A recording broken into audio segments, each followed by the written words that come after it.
Mysteries of history. The wet fire that could not be quenched, Damascene steel, the steel of Damascus, and the beam weapon. It's generally believed that the humanity of the 21st century is much more progressive than our predecessors who lived hundreds and thousands of years ago. However, in ancient times, there were technologies that could be practically applied nowadays. Unfortunately, however, the secrets of these technologies have been permanently lost. We don't know how our ancestors achieved this technology for these things. Mysteries of history. Hellenic liquid fire, the Greek liquid fire of the ancient Greeks. Let's take a period of antiquity.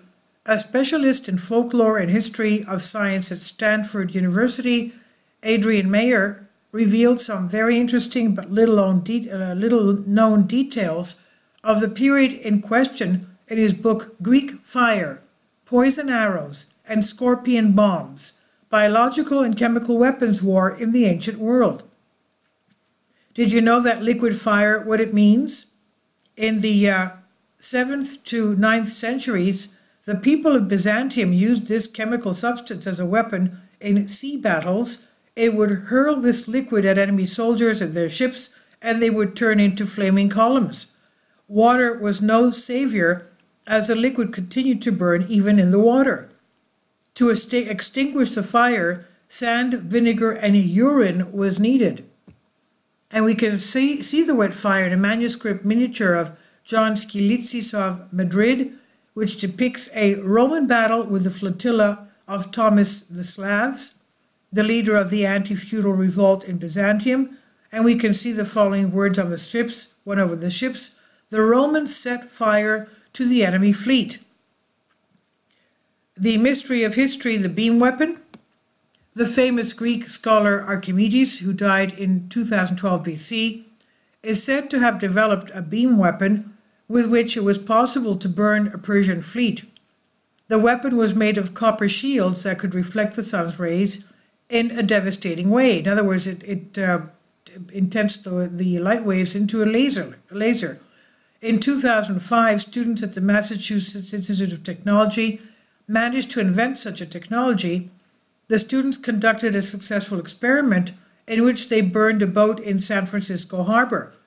The extraordinary durability of the buildings built during Roman times also deserved attention.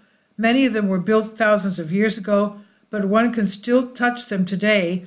However, modern buildings begin to collapse within a few decades. As recently proved, the secret of Roman concrete's longevity lies in one of its ingredients, volcanic ash. Experts at the University of California, Berkeley, found that a compound of calcium, aluminum, silicate, and hydrates serves as a binder, making the material less durable than modern concrete. This is true in case of an explosion, for example, where such a structure would be demolished, even though it would last longer than modern buildings under favorable conditions. Ancient sources can give us some information about the so-called flexible glass.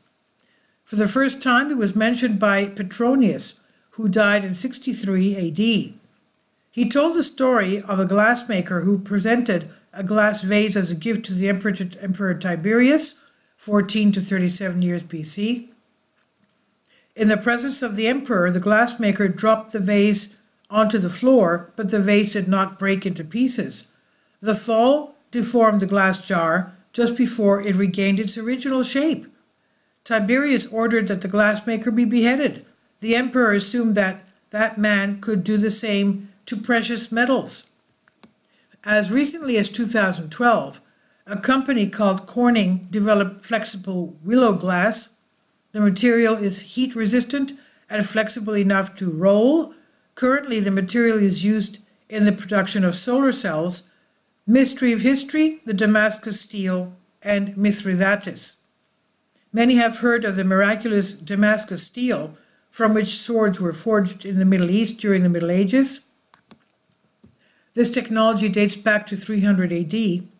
For a long time, Damascus steel was considered the strongest metal in human history. Although the exact composition of the steel remains a secret, What was known was only that it was based on a special Damascus alloy.